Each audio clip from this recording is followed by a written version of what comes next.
Just to take a step back, just to the notion of this phrase "engaged Buddhism," which was coined, at least in modern terms. You said it does go all the way back to the historical Buddha, the founder of this contemplative and also social tradition of awakening.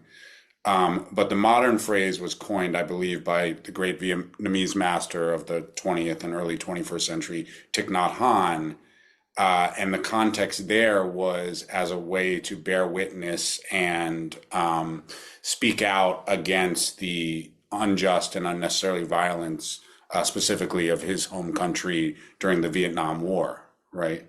So, I just to take a step back, I mean, just because the thing that I think is so powerful about the Dharma is that we're really examining our worldview and turning our way of meeting the present moment into a practice that we can actually engage in, right? And at the root of this notion of engaged Buddhism, I think, is the idea of being somebody who is not using their practice to retreat from the world, but is really engaged in all aspects of life, in community, in family, in the economy, in art, right, in political engagements of whatever the system and structures of their time. And I do want to talk more about social suffering. But do you think that notion of engaging in all aspects of life, does that also go back to the time of the Buddha? Because he did really leave the world behind for a while. He was not into the world for a period of time, at least, right? Yeah, I think that's a great question. Again, as I said, there are 84,000 Dharma doors. This is one. And I specifically associate engaged Buddhism with the addressing of two aspects, Ethan. One is how do we serve those whom are suffering? And in that regard, that's everybody, needless to say. But most specifically in the world that I'm, somewhat a part of, it's being able to move into the carceral system, into our prison system, and work with individuals who have created harm for themselves and harm for others, or working with dying people, or working with the unsheltered. That this is engaged Buddhism as service to others. And this is very much, the application of the Mahayana, the practical application of the Mahayana perspective of, seeing the suffering around us and addressing that suffering through service, through mitigating suffering. But the other aspect I referred to in the beginning of our meeting, and that is what I call social action. That is addressing structural violence within the institutions of which we are a part. Our economic institutions, and don't get me going on that. But I feel that the Buddha did that in terms of, for example, the stratification system in the Hindu world that had the above and the below. There were the privileged and stepped down order by order through the caste system to the Dalits, to the untouchable. And in fact, the Buddha ordained an untouchable. Mhm. And the Buddha ordained a serial killer. But when you're talking about engaged Buddhism in the more general sense, there's a wonderful expression in Zen, Mu Jo no Taigen, and it means actualizing the way in your everyday life. And that is a very, it's the realization of practice. It's not seeing practice as separate from our everyday life. And actually, our practice period, in this winter practice period, which begins tomorrow, we're studying a fascicle of Eihei Dogen called the Tenzo Kyokun. And that in that fascicle by the founder of the Soto school in Japan in the 13th century is more in the vein that you're speaking about. It's seeing, you know, the thing that really struck me when I first read the fascicle many years ago of holding the vegetables in your hands, like holding your own eyeballs in your hands. Mm.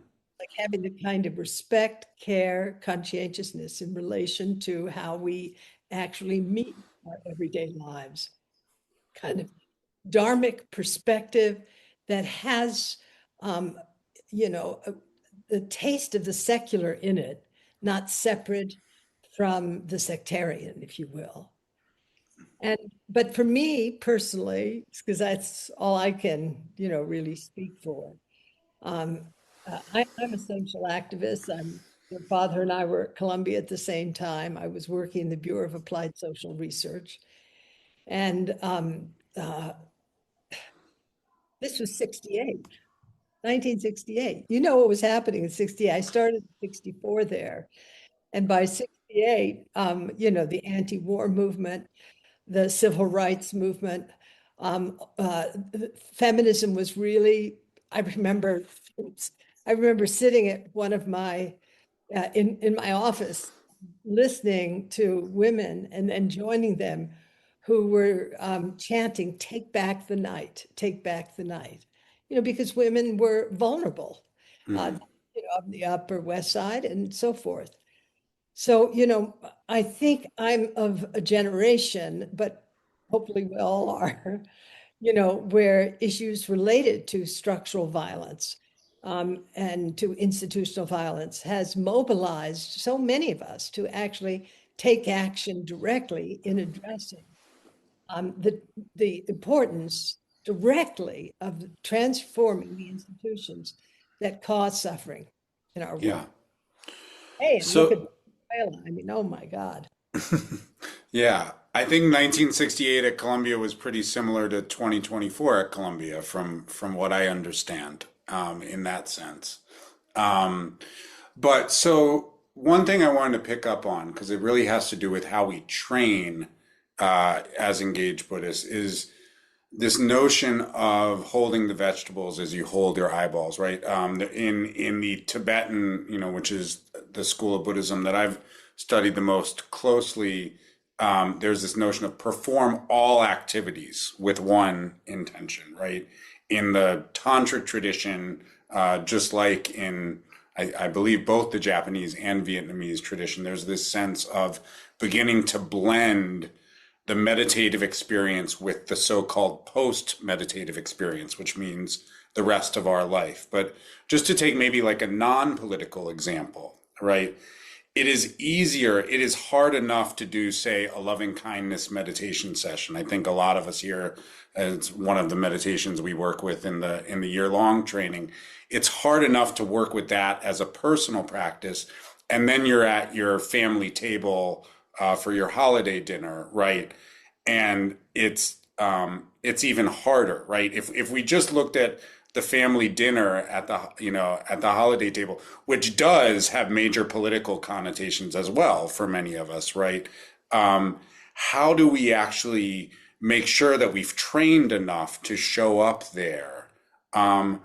It does require deep inner training to be an engaged Buddhist, is I guess what I'm trying to say. We need to work on ourselves in order to even hold that view of all actions are the path.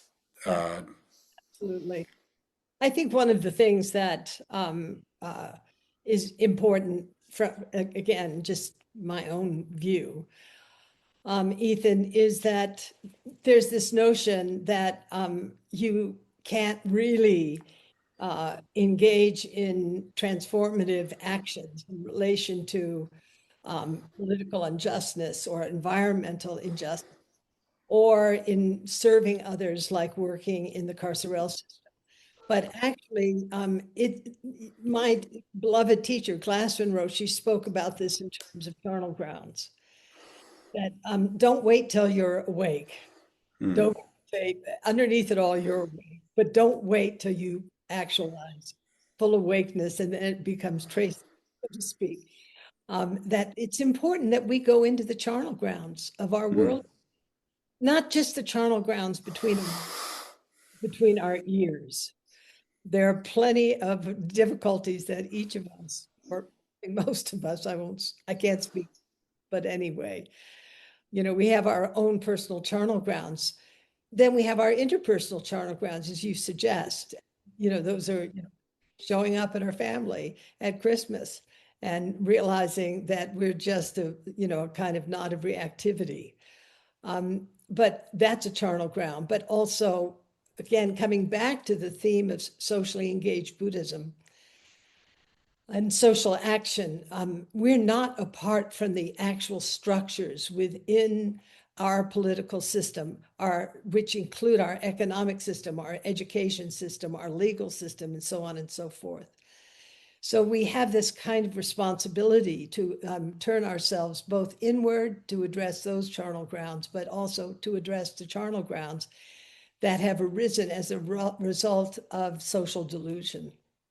And I don't want to wait till I'm awake to do it. you know, that would be probably lifetimes from now. So, needless to say, the world is now. And Yeah. meditation. This is the moment.